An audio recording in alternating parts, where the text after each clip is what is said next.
Lexington's first ever BourbonCon will be held at the Lexington Marriott Griffin Gate on January 20th and 21st.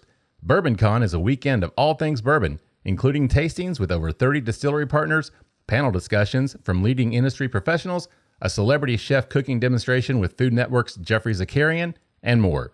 We'll be there all weekend and would love for you to join us. Tickets are on sale now at www.bourboncon.lex.com. With Liquor Barn, you can shop your favorite bourbon, that perfect bottle of wine, or discover something new. To place an order for pickup or delivery, download the Liquor Barn app, visit liquorbarn.com, or call your nearest Liquor Barn location. Follow us on social media and subscribe to our email list for all the latest news on products, promotions, and events. Liquor Barn, where Kentuckians go to celebrate life. Cheers!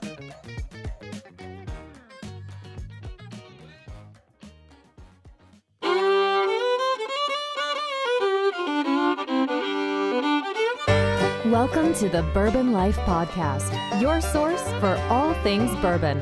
Join your hosts, Mark and Matt, as they drink and review bourbons, share news about upcoming events, interview the who's who in the bourbon world, and, most importantly, bring you along for the fun of living the bourbon life.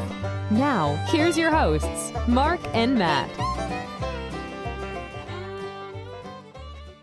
All right, everybody, welcome back for another episode of the Bourbon Life Podcast. I'm your host, Mark, and with me, as always, live tonight in the Bourbon Life Studios, otherwise known as my basement, it's my good friend, Matt. Matt, how you doing, man? Hey, Mark. I am doing great. I'm doing so great. How are you? Oh, man, I'm doing great. Hey, it's like I haven't seen you since last year, man. Oh, look at that. The dad jokes just keep going. There you go. Happy New Year, by the way, my friend. Absolutely. Happy New Year and happy season 4. I was going to say, this is the very beginning of season 4 for us, and I can't believe it. It's kind of crazy. Matt, when we decided to start this podcast, I don't think either one of us had any idea that we would be as fortunate as we've been to have the wonderful guests and be able to share the great stories that we've shared and drink the wonderful whiskey that we've been able to drink. I never anticipated that we would be here. Yeah, not only that, we've actually had listeners all the way through the end of season 3. It's not just like you and I putting this out to no one.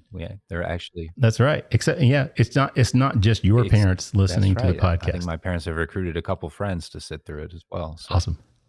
Well, I appreciate them. I appreciate them listening. Of course, we are the Bourbon Life Podcast presented by BourbonCon. If you're not familiar with that event, check them out online at bourboncon.lex.com. It's going to be January 20th and 21st. It's going to be a great event. Matt and I are going to be out there at the Marriott Griffin Gate here in Lexington. Should be a lot of fun. So if you get an opportunity, check that out online, get your tickets. Come out and join us on Friday and Saturday. They're going to have a really cool setup and lineup out there. So it'll be a lot of fun. We also want to thank all of our other sponsors. We appreciate everything that they do for us. And with that said, Matt, do you want to tell everybody who we have with us tonight? Let's do it. We have with us the founder and whiskey maker at Rabbit Hole, Kaveh Zamanian. Kaveh, welcome to the Bourbon Life Podcast and welcome to 2023 with us. Thanks, Matt and Mark. Thank you so much for having me here. And let me just start by saying Happy New Year and congratulations on your 4th season. Start of your 4th season. Well, thank you very much, Kaveh. We really, really appreciate that. It's fun because I usually like to tell our listeners if we've had a chance to meet our guests, and I actually did get the chance to meet you at Watch Hill proper. You all did the Master Distillers. What was it for? I forgot now. It's called. It was last. Yeah, it was a charity event. It's kind of a Master right. Distiller roundtable. Yeah, that was a lot of fun. That was really, really unique. And I'd never been to Watch Hill. I'd been by it, but unfortunately just had not had the opportunity to actually go there. So that was my first experience being there. And that was just a really unique opportunity to get to sit and listen to you and Chris and just a lot of other people that were, that are well known in the industry and just share your thoughts and everything. So that was a lot of fun. So it was nice to officially get to meet you there. Same here. It was a pleasure, Mark. Great. Well, thank you very much. Well, Kaveh, what we like to do, we'll drink 3 different expressions that you all have graciously provided us this evening. Would you mind if you don't care? Well, we didn't talk about that, but I thought we had the list. Cavehill, I think, is first. So would you like to tell everybody what we are going to be drinking this first round? Yeah, absolutely. So Cavehill is, it was actually my first recipe that was laid down for Rabbit Hole. It's a 4-grain triple malt bourbon, Kentucky Straight Bourbon whiskey. in terms of the mash bill, which I think is part of the 4-grain triple malt piece of it, it's corn, 70% corn, 10% malted wheat, 10% malted barley, and 10% honey malted barley. It's that honey malted barley that gives it a really unique signature from a flavor standpoint. Yeah, very cool. And this one comes in at 95 proof, correct? Yeah, it comes in at 95. It's aged, matured, and toasted and charred barrels throughout the 4 years that it's been aged. And the other feature that I think is really interesting is that we put the new make in the barrel at 110 proof, a little lower than the standard. All in all, again, it's one of the bourbons out there that I think from a flavor standpoint rather different and distinct from the typical high rye or the wheated bourbons. Yeah, definitely is, because we've got two different malted barleys and a malted wheat. So that is definitely unique mash bill. Matt, what do you pick up on that? For the amount of malted product in there, I was expecting to get this big, robust malty nose, and it's more subtle than I was expecting right off the bat. I get a sweetness from honey coming right through, and there's almost like a little bit of pecan, like nice honey roast pecan. Definitely good barrel influence. Really pick up that nice toasted vanilla, kind of that graham crackery marshmallow sweetness from there. And then there's the malt plays through. It is there as those roasty qualities, kind of that brittle, that toffee come through on the nose. Just really nice, really inviting. Just a really, really pleasant nose. Yeah, I was thinking, when I saw the 30 different % of malted products, I had it in my head like, oh, this is going to be like a single malt. This is going to be really malty. But it doesn't come across like that, Matt. I agree with that. You get that sweetness. Smelling this, I still would say, yes, this is a bourbon. Even if I was blinding this, I think I'd still say, yes, this comes across as a bourbon to me. It's got those sweet qualities, Matt, that you noted, 70% corn. So you're going to definitely pick that up. That maltiness does come through just a touch, but not as much as I think you might expect it to when you say a 30% malt. So Kaveh, how do we do on the nose on that? I was going to say that you guys have done this once or twice before. Oh yeah. Yeah, Matt's done it a lot, so What are you getting at? He's my ace in the hole. He's my ace in the hole. No, I think you guys did a great job, and one of the things that was the inspiration for me, I started as a Scotch guy, and I wanted to make a bourbon that, as opposed to wheat or rye, has barley as the flavoring grain, right? With 20% barley here in the composition, I think brings a little bit more of that kind of earthy peatiness that you typically get in a Scotch. But I think mingling with the corn, having that honey elements in there, keeps it in that traditional, if you would, arena of a bourbon flavor with some subtle, unique tastes. Yeah, no doubt about that. So that would explain then I was going to ask you about that, in terms of the profile, the mash bill. So that would explain that the Scotch of the affinity for Scotch that you have, I assume, or had. Yeah, no, definitely. I think that was actually one of the reasons I got in the business in the first place. I was a big Scotch guy back in the day, and my wife is from Kentucky. She was my kind of introduction to Kentucky bourbon over 20 years ago, and I just couldn't believe how few Americans 20 years ago knew about bourbon. And, once I kind of went down the rabbit hole, if you would, with bourbon, there was no going back. It's been phenomenal. Yeah. So, that kind of leads to the next question. So let's talk about your background, and let's talk about how it is that you got into, because you've got a very interesting, unique background that you wouldn't think of. Yeah, this guy's perfect, and he was setting himself up to go into the bourbon industry. So can you talk about that? Yeah, of course. Thanks for asking. I actually, by training, I'm a clinical psychologist. So I have a PhD in psychology. Had a practice in Chicago for 20 years, taught at Loyola University. That was kind of my day job, if you would. I cut my teeth in the hospitality business years ago when I was a kid going through college and graduate school. So that was really kind of the foundation for wine and spirits. And then when I started coming down to Kentucky about 20 years ago, fell in love with bourbon and slowly got the bug and had the good fortune that, about 11, 12 years ago, started hanging out with some of the old master distillers that were kind and gracious enough to take the time, sit around and talk to me about it. And, that's when I started thinking about switching careers from psychology to whiskey. And with a PhD in psychology, it's going to help you with regard to your consumer base because you can read their minds and you know how to appeal to them, right? Yeah, something like that. So you're not just the whiskey maker. You're the marketing guy too. They just don't say that, right? No, I think you're right. I think it's incredibly helpful to have that background for marketing for sure. I think the other piece of it is putting together a good company culture. I think we've been very fortunate to grow quite rapidly, and we went from sitting around my kitchen table to having 85 employees, and having the right culture makes a huge difference in terms of your ability to be successful as a company. Yeah, that's great.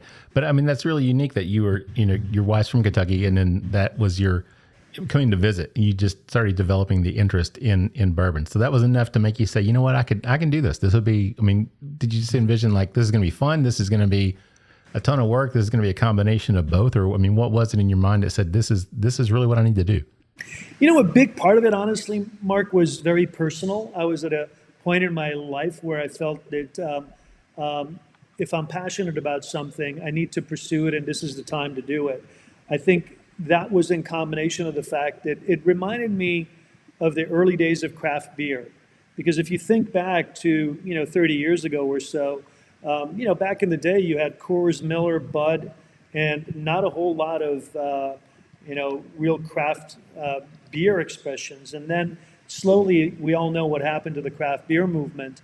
And there was a sense that something similar is happening in the bourbon sector for me. This is, again, going back about 11, 12 years ago. And I felt that there's an opportunity to do something really unique rather than just, going out there and putting the same type of liquid in the bottle, that I can come up with original expressions and design and start a genuine craft distillery. So from a perspective of being a Scotch drinker, when you came into the bourbon industry, obviously this expression we're drinking has got the different malted barleys and the malted wheat as well. So 30%. Was that something that in your mind you said, I would like to make my products that are going to have an appeal to a Scotch drinker? Or was it just you want to do something different that will have appeal to all the drinkers or all the consumers out there? Yeah, I wasn't really thinking about Scotch consumers or Scotch drinkers per se. Okay.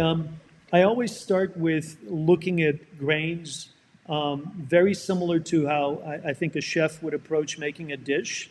So you look at the ingredients that you're using, in our case, obviously the grains, very similar to the core ingredients for a dish, in addition to the kind of spices that you would use off the spice rack. So for me, the idea was, how do I create a bourbon that is genuinely distinct, has the core kind of vanilla custard base that you get with a really nice, well-rounded Kentucky bourbon, but bring some distinct expressions in there, flavors and tastes in there that you don't get in a standard high rye or a wheated bourbon. That was really the principal idea behind it. Yeah, that makes a lot of sense. Matt, let's jump back over to the whiskey. Let's talk about the palate and the finish on this one. What do you pick up on that? Well, I just want to say that having this unique mash bill and really talking about all the ingredients and going into it and the quality and how you wanted to do it, you really have left no stone unturned using the Kelvin cooperage. I know it's advertised right on the side of your bottles here that you're using the tops of the tops in terms of barrels. So you're certainly not skimping on giving the drinker, the consumer, the true experience of what they're really getting from not just the grain, but also from the barrel and the maturation process. So I think that speaks certainly layers to what you've got going through the bottle and what's being delivered here to us. Yeah, I really appreciate that, Matt. I think that's essentially one of the main, the most important things for me, to don't cut any corners and make sure from the grains to the barrels. Everything is really top notch. And Kelvin, as you pointed out, is one of the best handmade barrels, toasted and charred. I just, the quality is outstanding. And I think, it speaks in the liquid, comes across in the liquid.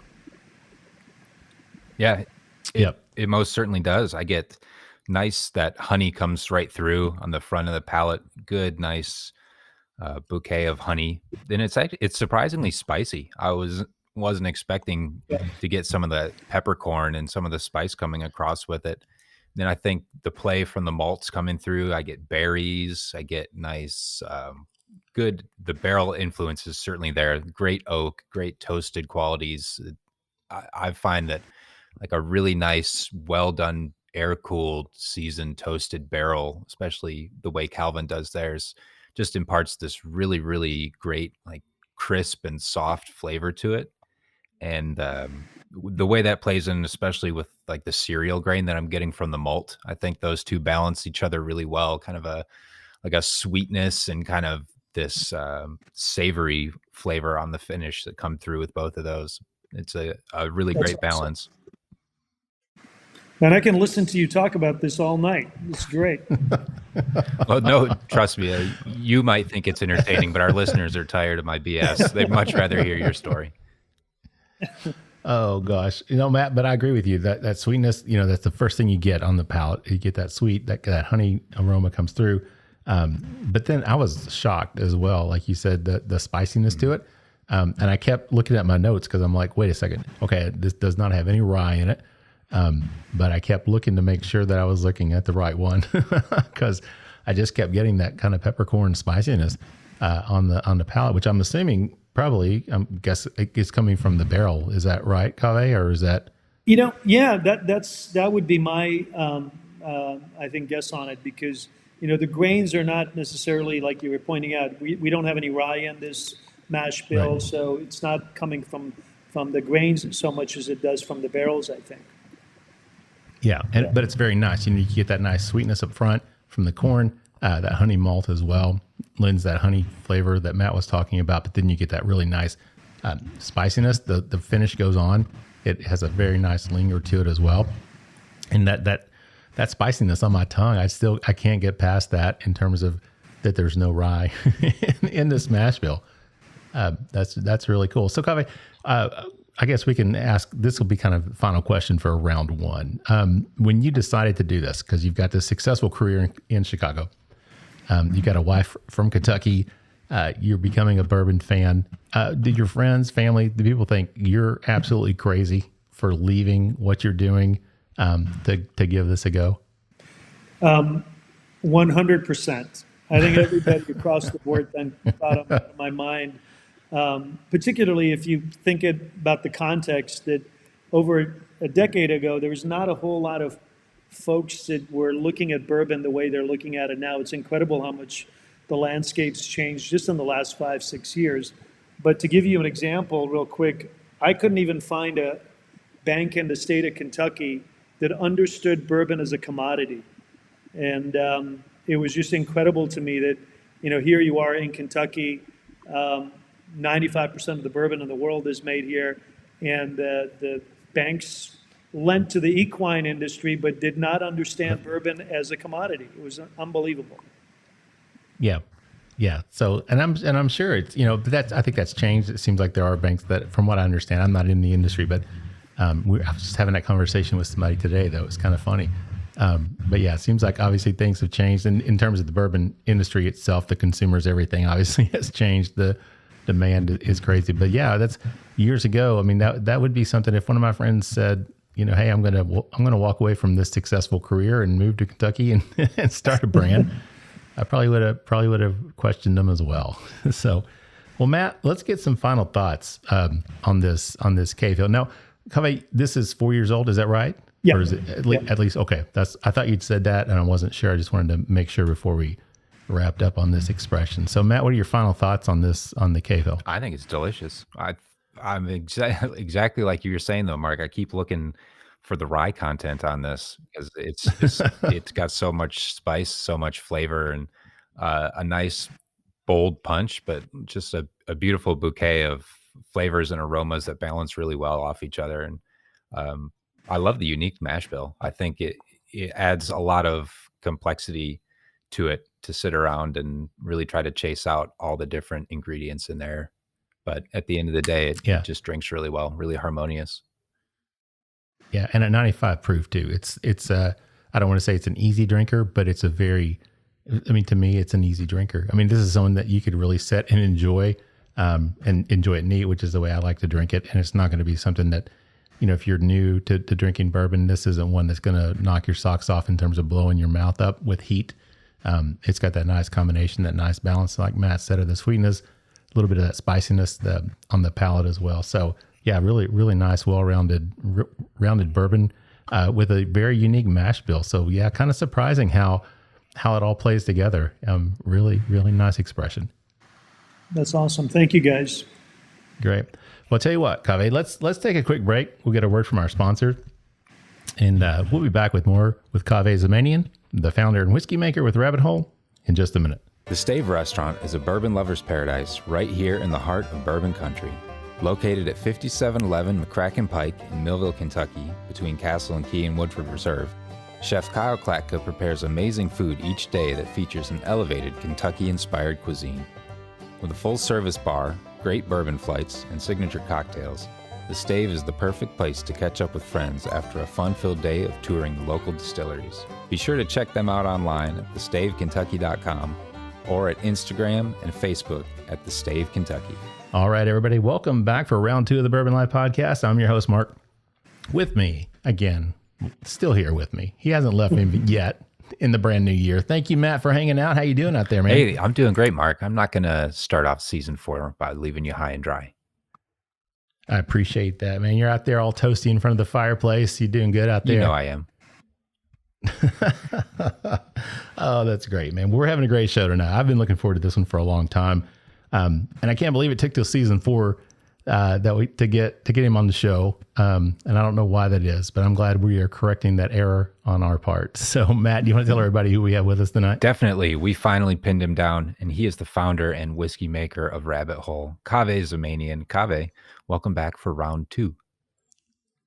Thanks, guys. Thanks for having me. Yeah, we're glad you didn't leave us either. We've not had a guest in 3 full seasons that it's left us yet. So we appreciate you sticking around. Yeah, I don't want to break the streak here. That's good. That's good. We appreciate that very much. All right. So first round, we talked about you and your past and how you got into this. Before we get into it, let's talk about what we got poured up this round. I always do that. I always forget. So let's talk about what we're going to be drinking this round. If you don't care to share that information with our listeners, it'd be great. Sure. So we are going to be drinking another Kentucky Straight Bourbon whiskey. It's called Heigold, and this is our high rye double malt bourbon. Now, if you want, I can get in the mash bill too. This is a little bit different than the first one in the sense that you got 70% corn, 25% malted rye, and the balance of it is malted barley. So again, 2 different malted grains here, but high concentration of rye here to bring a little bit more of that spice and a little bit of a nod to the traditional high rye bourbon. I gotcha.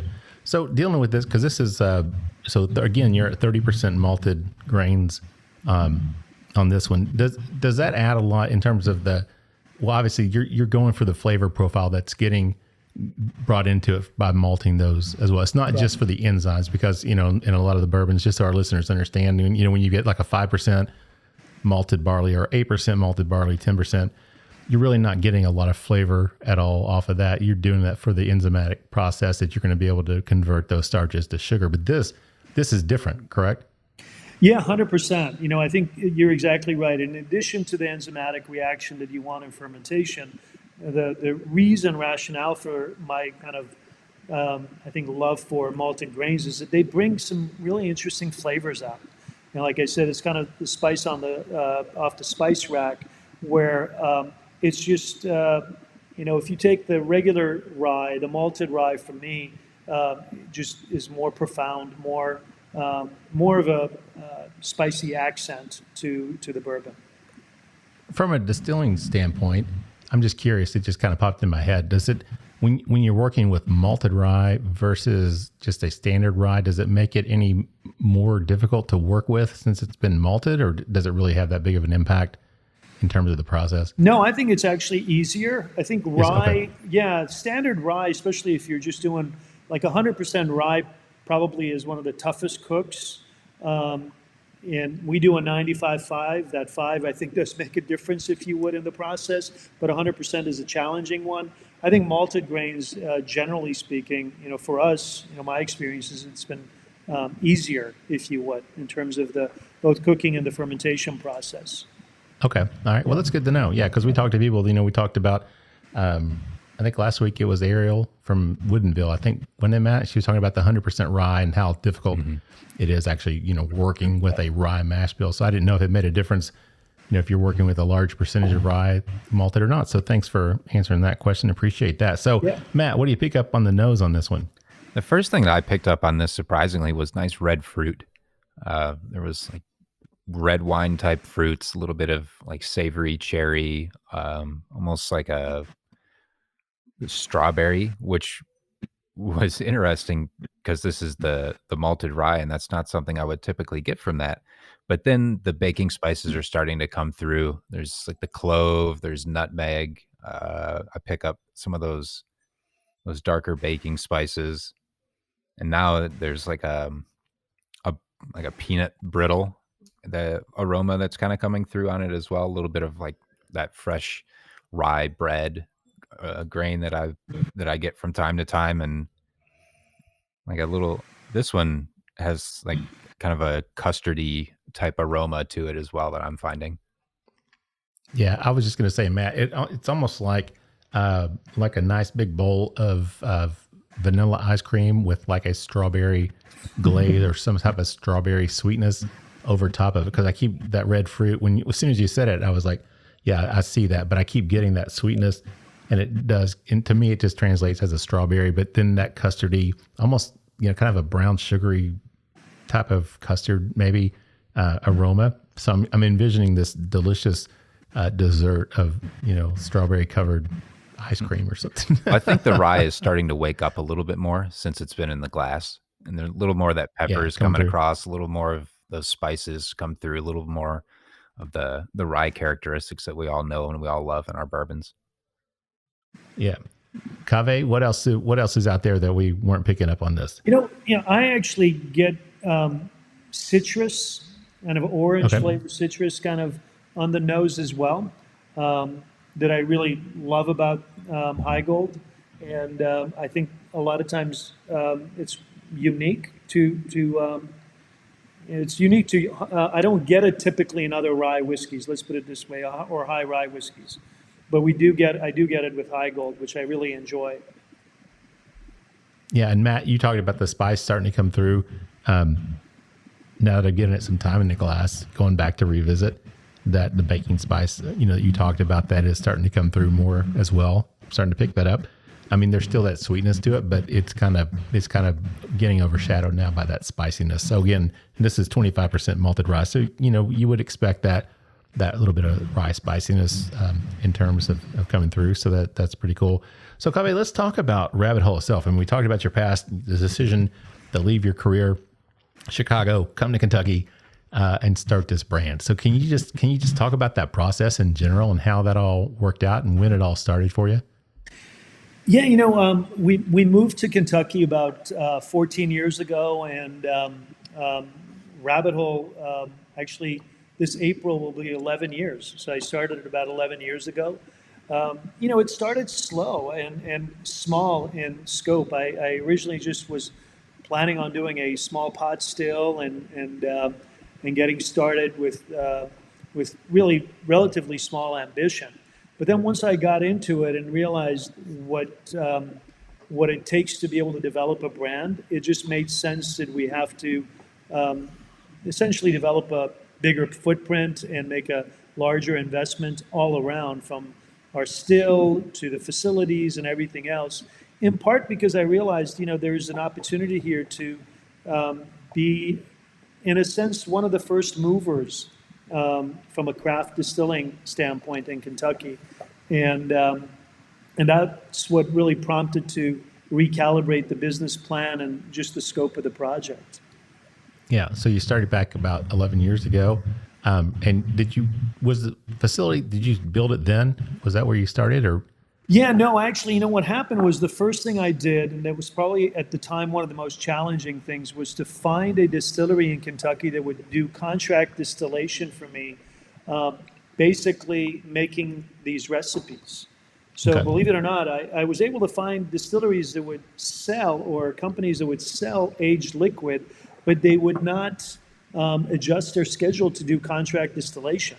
And that was the most important, challenging things. Eventually, I was able to find a distillery that was able to accommodate that. And then once I got the contract in place and started laying these whiskeys down, that's when I started designing and developing the distillery here in Louisville. Okay. Gotcha. So you were contract distilling with your recipes. So how was it? How did you come up with it? I mean, how did you learn to do that? How did you learn to come up with these recipes and make these different whiskeys? Because it is unique. I mean, the first one especially was, the 3 different malted grains that you've got in there. I mean, that's something especially at the time, was something you're not seeing in Kentucky bourbons. It started by getting my hands on and reading anything I can get on my hands on when it comes to making whiskey. Then I started take some classes. I actually spent some time with a gentleman named Jordan Villa, who at the time was was a master distiller at Breckenridge Distillery, and eventually met up with folks like Larry Ebersol, who was at the old Seagram's plant and kind of came of age, if you would, with Jim Rutledge and the other folks. So it was really a combination of my own reading and then training with some other folks, learning how to do it. I started on a small 5-gallon still. Then I bought a 23-gallon still. That's when my wife was saying, you're going to take the family down the rabbit hole and you're going to burn the carriage house down. And then it just, kind of slowly went from there, grew from there. So speaking of the name, I mean, it is a unique name. Rabbit Hole. So is that the reference then, that just going down the whole rabbit hole of, hey, I'm jumping in? Yeah. I mean, I think, look, just to put it in context, at the time we had a 7-year-old, 5-year-old, and a 4-year-old. So my wife was understandably really anxious about what she called at the time my midlife crisis. So on multiple occasions when we started talking about it, she referenced Rabbit Hole and taking the family down the rabbit hole. And believe it or not, we were on our way to the Woodford Reserve. I was trying to convince her that this is something that we should do. And she said it again, and I said, this is a hell of a name for a craft distillery. And as soon as I got a chance, called our attorney and said, take a look to see if the trademark is available. And that was it. The rest is history. Yeah. And it's great because the bottles, and obviously we don't do video, so people can't see it, but if they're not familiar, definitely get on, the website, go to your local liquor store, check them out. The bottles are really cool. The design is they're just gorgeous. The labels, everything about it, but you've got the embossed rabbit in glass jumping into the hole on the front, bottom of all the other bottles. And that's just really cool. It's a really unique feature that initially doesn't stand out, but when you really look at the bottle, you see that and it catches your eye. So that's really cool. I really, really like that. So fun story, right? Yeah, no, I appreciate it. I think, and along those lines, I really appreciate you noticing the bottle, because part of the thinking behind it was to design a bottle that incorporates both masculine and feminine elements, because at the time, there's not a whole lot of folks really looking at women in particular as part of the bourbon drinking, consumer. And a lot of the packaging was kind of harking to the Old West and very heritage-based packaging. And we thought that, we're an urban distillery, we're a modern brand, and I think the package needs to reflect that. Yeah, and it does. I mean, the bottle, it's sophisticated. I mean, I know that sounds like a weird word to use for a bottle, but it's got great design. It's got curves to it. It's very, sensual, if you want to say that. It does have a nice shape to it. It's just a really cool bottle with and the way the label wraps around it, kind of sideways there, but everything's the gold, the blue or red, whatever the color is. I mean, it's just a really unique bottle. It stands out very well, but the rabbit and jumping into the hole at the bottom is just really cool. I really like that for sure. So building the distillery downtown, I'm just curious, what was can you talk about that process itself and obstacles that you faced and how that whole process kind of played out? I think the biggest challenge was finding the right site, which we were fortunate enough to do at the time. We're in the Nulu neighborhood in Louisville, right between downtown and Cherokee Park and Crescent Hill, that area, the older established neighborhoods. And at the time, there was not a whole lot going on here. So we became really an anchor development, which was a great opportunity for the neighborhood, but also a great opportunity for us. We had enough of a land to be able to have the footprint that we wanted. Fortunately, with our now previous mayor, Greg Fisher, he was extremely supportive of the bourbon kind of sector and the bourbon industry, and we were able to, get a lot of assistance in terms of our project. And the biggest challenge for me, Mark, was finding the financing and being able to raise the money for it. But otherwise, the city and the state were extremely supportive, and the neighborhood was as well. Yeah, and that's something I noticed. I know Mayor Fisher. I guess his term expired, but I think at the end of the year there was like a bourbonism or bourbon something type of a press conference and I missed it. I just saw some things on social media, but obviously you could tell he was committed to it. Louisville has really grown in terms of bourbon tourism, and Governor Beshear as well. Every time I turn around, he's at another bourbon event. I'm beginning to wonder what else Governor Andy does except go to bourbon events. But it's nice. It's a $9 billion industry now, which is I think it's about time to be able to get the attention that I think it deserves. Both as an American spirit, but also for the state of Kentucky, obviously. Yeah, and I agree with that. I'm a native Kentuckian, Kaveh. So to me, growing up as a kid, bourbon was just something that was there. My parents didn't drink, but a lot of my friends' parents did. But it was bourbon. It was like Kentucky basketball. It's like you grow up with it.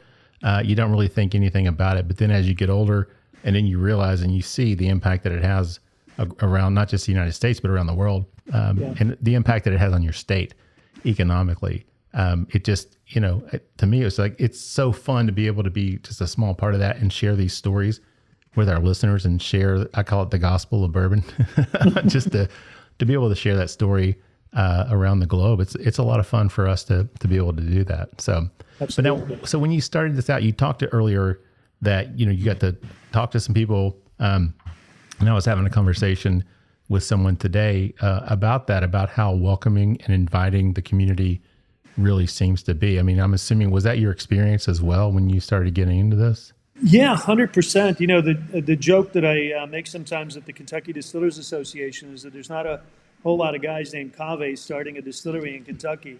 And I say that to preface by kind of following up, saying how inviting people in Kentucky have been.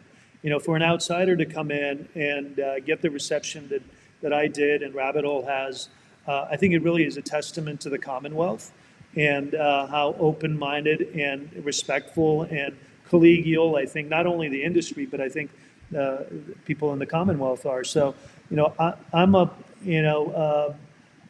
try to speak the praises and express my affection for Kentucky as much as I can around the country and now around the world, really, because I think in a lot of ways we end up not getting our fair share of spotlight that I think the state deserves.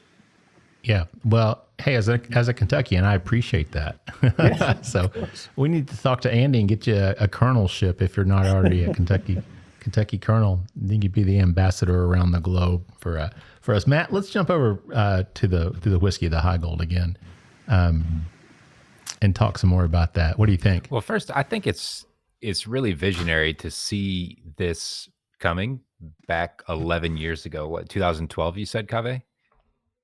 Yes. Yeah, and to go full in it, it's something like the craft beer movement. If you caught wind of it early on, you could wait it out, see if it really takes off, because getting a beer brewing operation up and running, I'm sure is a huge task, but you don't have the time investment of product sitting in barrels and aging. So to really take that leap back in 2012, to go through with this, to see the vision and to not lose that vision through, I'm sure, a lot of waiting, a lot of problem solving, all while your profits are just sitting in barrels. It's got to be really tough. And I'm really, really appreciative that you were able to stick it out, and also appreciative to hear that back in 2012, Kentucky was so receptive to new people, smaller people coming into the bourbon game as the craft boom hadn't even begun to take off. Just, I think it really does speak ages and wonders to this industry, that even as the big companies were starting to see what could be people cutting into their profits, they were still able to extend a welcome hand and be a good steward to the industry. I think that's really great to hear. I'm really, really happy to hear you tell that story. Yeah, no, absolutely. It's just, I don't think, I've never really seen any other industry where competitors are so helpful to each other. And I think credit really goes to the folks at the Kentucky Distillers Association.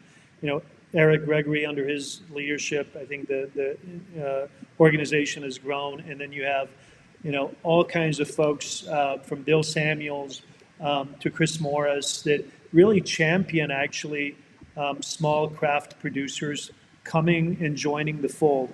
They're not threatened by small producers. I think the basic idea has been that, rising tides helps all. And that principle, I think, has really been the way they've kind of navigated the way the last 10 years. Absolutely. Yeah, that's really cool to hear. Yeah. So Matt, what do you think in terms of the palate finish on All this right, one? the Heigold. I got the first thing I picked up was you were talking about that orange on the nose. I picked up some really great apricot, nice sweetness, the kind of citrus zestiness. The apricot really shone through right on the palate. Then there was that malted rye plays through with the good cereal grain flavors again. And then I picked up a lot more of the malting on this, like nice milk chocolate on it. And the pepper from the rye really came through. And then there's just a really nice, like earthy bell pepper type flavor that had just like this, like a crispness, but also a freshness near the end, but still like a lot of flavor. At first, I thought maybe it was a little spicier, like a cayenne, but I don't think it was that for me. But just a really, really great flavor near the end on the finish, and then nice long black pepper and those baking spices come through on the finish as well. Yeah, man, I agree with that. The spiciness comes through for me on the palate and the finish, and I really, really enjoyed that one. And this one I know it's got at least it's the 25% rye. So I'm like, yes, all right, now I understand that. So, but I agree, Matt. Great notes on that one. Kaveh, anything else in terms of the palate on finish on that one?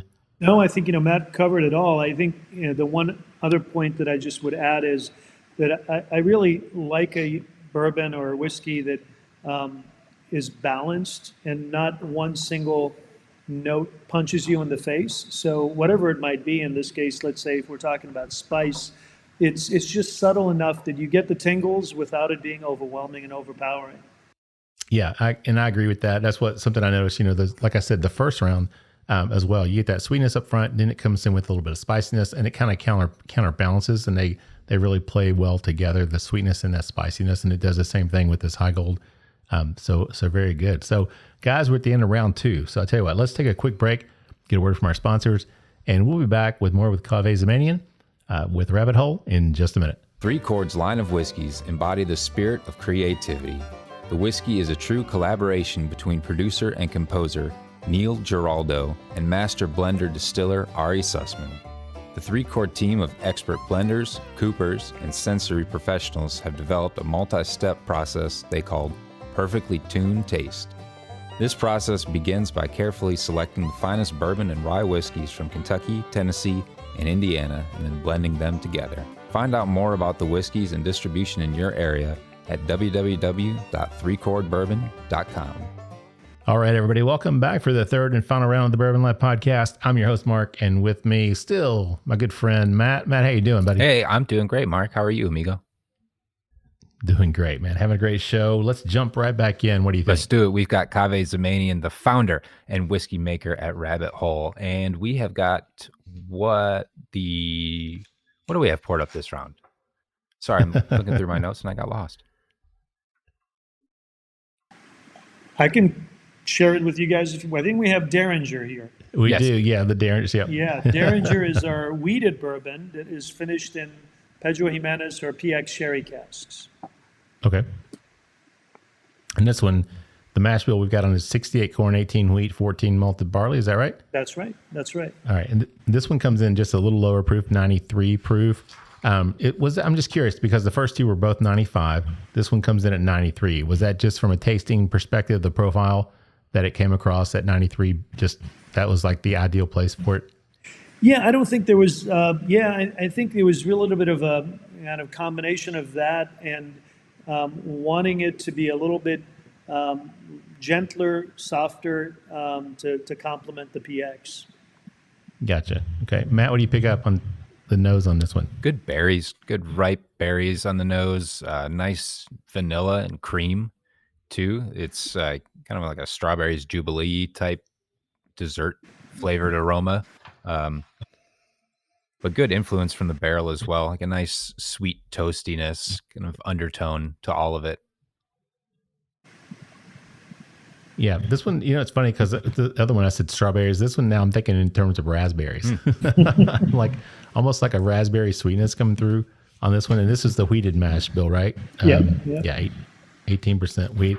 So 14% malted barley. So maybe a little touch of influence from that, but not going to be a ton like the first one where we had the first two. We had 30% malted grains on that one. Kaveh, we talked a little bit about the bottles and how you focused on, it's not just men, it's women, so you wanted these things to be appealing to everybody, but creativity is really a big thing for you and your brand. I mean, can you talk about the importance of that for Rabbit Hole itself? Yeah, I think part of it has to do with just general perspective that I think creativity is really the kind of expression of really one of the best expressions of our abilities as human beings. I also have a tendency to get bored with the same thing. I think there's something really engaging and playful of being able to essentially create different things. And for me, it's through whiskey, but we have a lot of partnerships with various illustrators, a lot of other artists. I think it's just a way of being able to tell stories. It's not just about whiskey, but using whiskey as a platform to talk about individual stories and the things that they have to say, be it our values or things relevant to our community. The names, for example, on our products are all a reflection of that, be it Cavehill, Heigold, or Dareringer. These are all different playful ways of telling stories about our brand, but also our community. And those are all just people outside of the Kentucky and Louisville area. I mean, those are names that are tied into the community there, correct?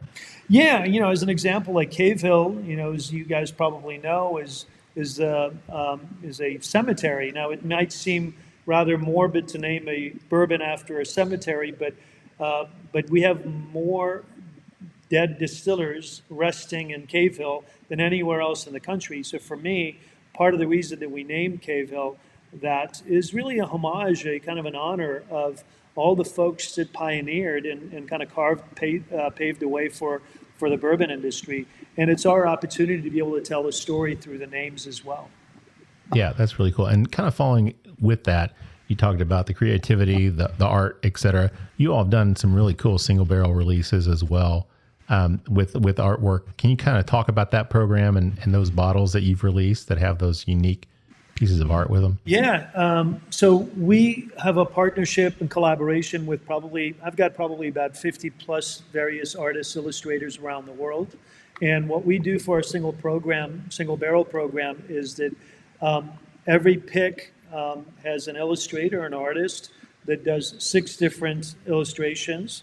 works of art. And basically, when a single barrel is picked, these illustrations are presented on each bottle. So we have a different artwork for every different release. And again, it's a way of showcasing some emerging artists' work, getting those guys some attention to consumers, and also from our end with Rabbit Hole, giving something unique in addition to the single barrel, the liquid being unique, the package ends up being special as well.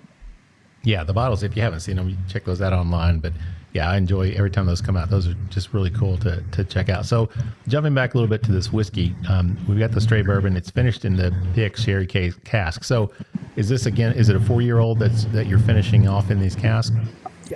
Yeah. Okay. And in the typical finish, is there a typical period of time that you're looking at on those finishes, or does it just depend on how it comes across to you guys? In part, it depends on if it's the first or second or third use. Usually we basically are looking at anywhere between 3 to 9 months, depending on if it's the first use of the barrel or the secondary or tertiary use of it. Ultimately, it's really the taste that guides everything as far as the time, so there's no set time. But generally, if it's the first use, it's shorter than if it's the second or third. Gotcha. So now, as a former Scotch drinker, a lot of Scotch is finished in bourbon and also sherry casks. So is this kind of a way to pay homage to that, or was it just something you decided that you thought it'd be kind of unique to play around with just to see how it worked out? For me, it was a little bit more of the second piece of trying to develop something that's unique, and also something that's a little bit of a sweeter profile as opposed to Cavehill and Heigold.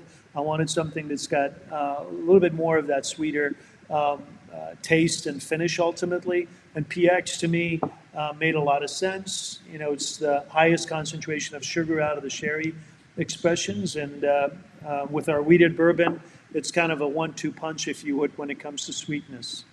Yeah. So you guys have any trouble sourcing those barrels? Or are they pretty easy to come by, or is it? It's been a challenge, but we have a great partnership with a cooperage in Montilla, Spain. It's called Cascanolia. Cascanolia is really similar to Kelvin Cooperage. It's a small family-owned operation. Everything is toasted and charred, handmade, wood-fired barrels. So from a operation standpoint, similar to Kelvin, it just happens to be in Montilla, Spain. And we've been working with these guys for a number of years, and they've been phenomenal partners for us. Yeah, very, very cool, man. That's nice that you're able to do that. Matt, we don't want to hold you up too long tonight, Kaveh, but Matt, let's go ahead and talk about the whiskey again. Let's look at the palate and the finish. What do you pick up on this one? Right away, the red wine fruits are there.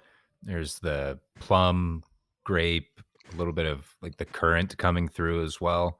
I almost got like a tart cranberry, like a sweeter tart cranberry as well on it. Then good influence from the oak. Certainly, it makes a lot of sense that you would use the sherry barrels from somebody that puts as much time and quality and effort into their barrels as does Calvin. I think it speaks a lot of language to this, into your whole operation, to really source the best, not only in ingredients, but in your barrels and in the finishing with it as well. I pick up like a little bit of cocoa on this as well near the finish. And then again, that spice, there's a nice long spicy finish, which I was very surprised at, but nice lingering warmth through the finish. Yeah, Matt, it's funny because you talk about the fruitiness. Yeah, I get that on the front, the sweetness that you talked about, Kaveh, as well, coming from these high sugar barrels. But the finish on this one, I don't know if it's because of the sweetness, but it almost reminds me like of a cinnamon candy because there's so much sweetness, but there's a spiciness that it doesn't come across really as that peppercorn or what Matt was talking about earlier on the other one with the bell pepper, that kind of spiciness that comes through. There's a spiciness to this one, but it translates to me almost like a cinnamon red hot candy because there's so much sweetness to it, but then there's that spice. So how'd we do? I think you guys did phenomenal. Spot on. Oh, right. Yeah, that's great. So let's talk about the relationship you guys have with Pernod Ricard. Can you talk about how that came about and what that relationship means to you all as a brand? Yeah, so I think the story goes that Alex Ricard, who's the CEO in Paris, was here in Kentucky, and he noticed the distillery going up. Well, this is while we were actually building the distillery, and contacted his team members, and they reached out to us. And that was really the beginning of it. I think it took a while for us to forge a relationship ultimately. But, for me, the ambition has been to see if we can develop Rabbit Hole as one of the next big American whiskey brand or great American whiskey brands. And what that meant for me was to not only be able to just be in the States, but also go international. And Pernod Ricard has the widest distribution. It's the second largest spirit company in the world. But most importantly, I felt that Alex really understood what Rabbit Hole's entrepreneurial approach, our approach from a creative standpoint.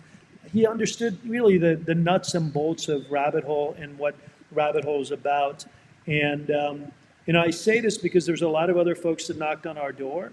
And I said no to everyone with the exception of Pernod. And really it was a testament to his leadership and his ability to understand what I'm trying to do here.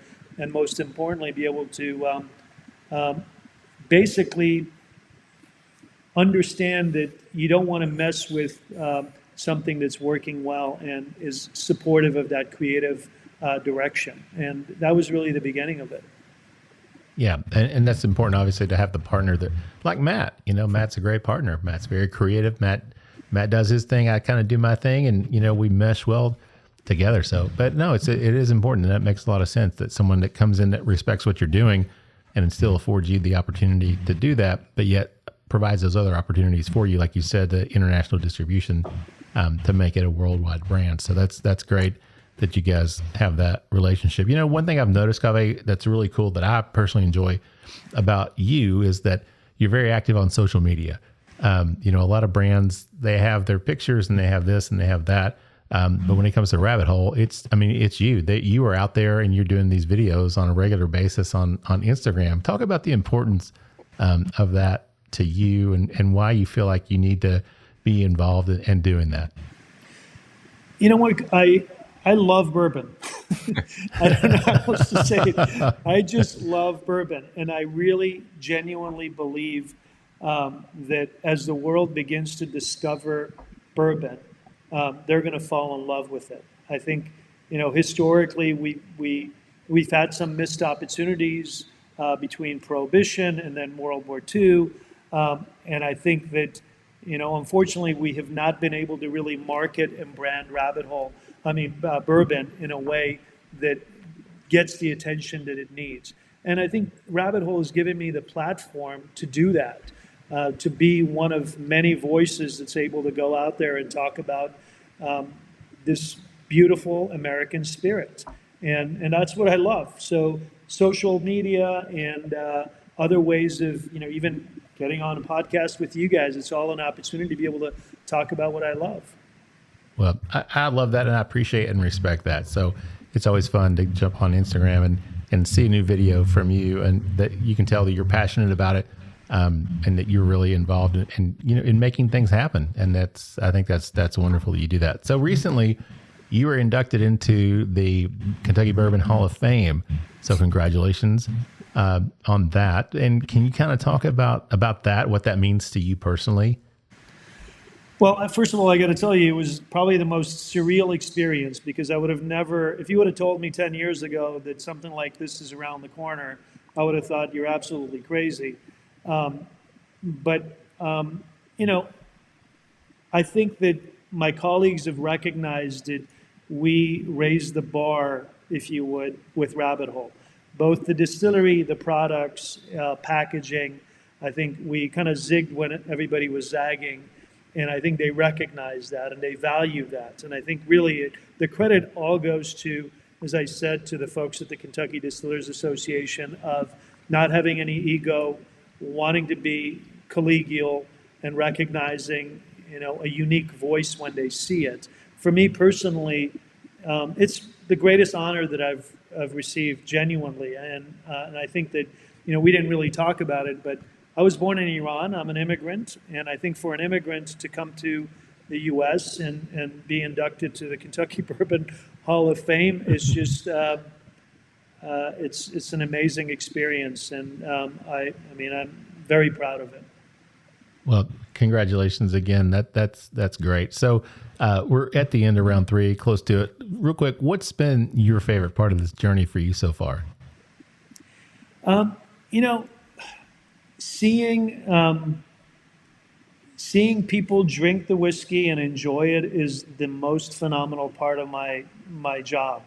And when you guys, just even listening to you talk about the products, going through the tasting notes, I can't describe it. It's absolute joy for me because it feels like here it is. It's you guys are tasting my babies, and you appreciate it, you enjoy it, and I think that's been the most phenomenal experience. And I'm experiencing it on a daily basis, be it with consumers that are visiting us here at the distillery or other folks around the country, and I just love that.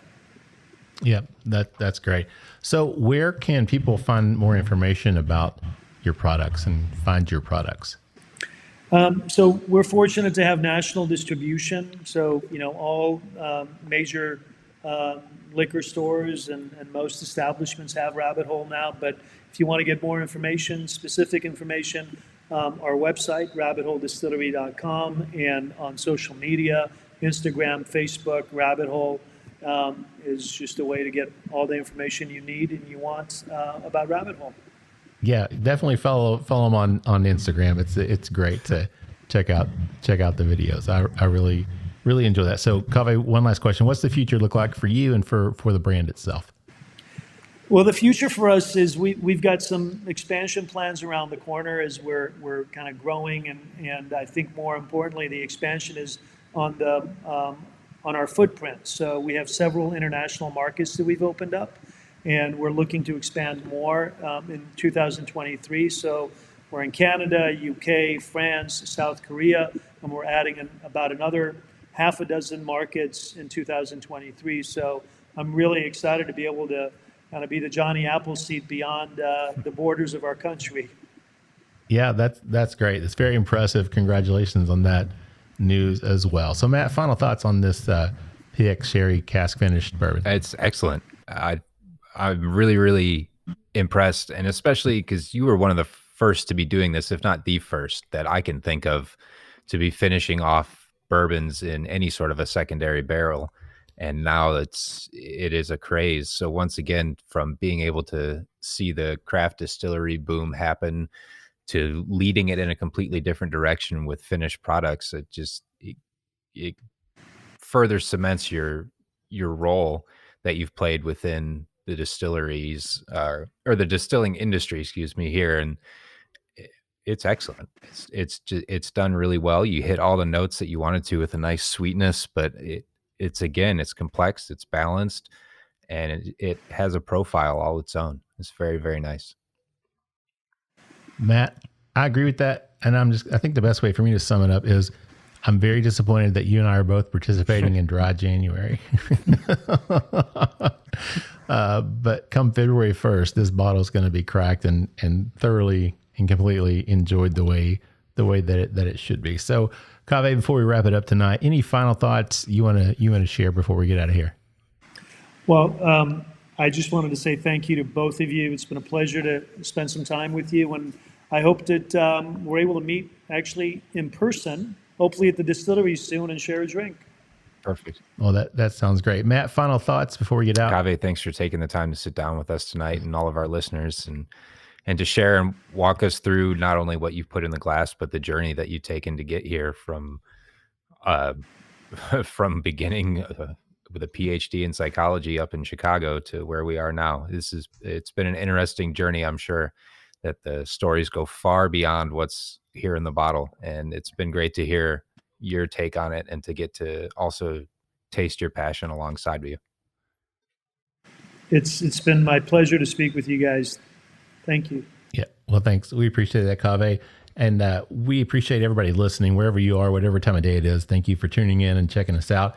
We are, of course, the Bourbon Life Podcast presented by BourbonCon. Check those guys out. It's going to be a great event on January 20th and 21st here in Lexington, BourbonConLex.com. You can get your tickets, come out there.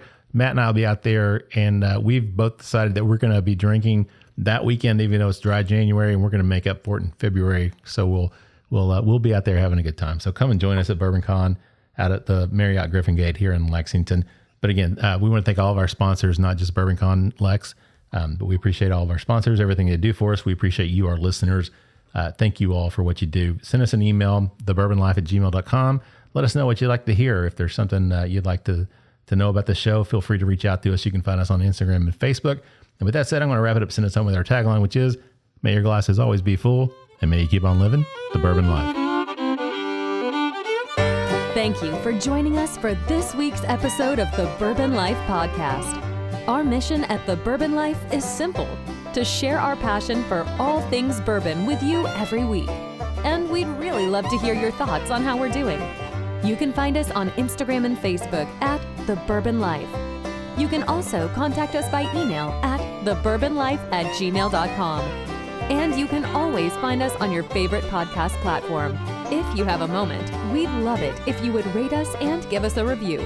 So until next week, we hope your glass is always full and that you keep on living the bourbon life.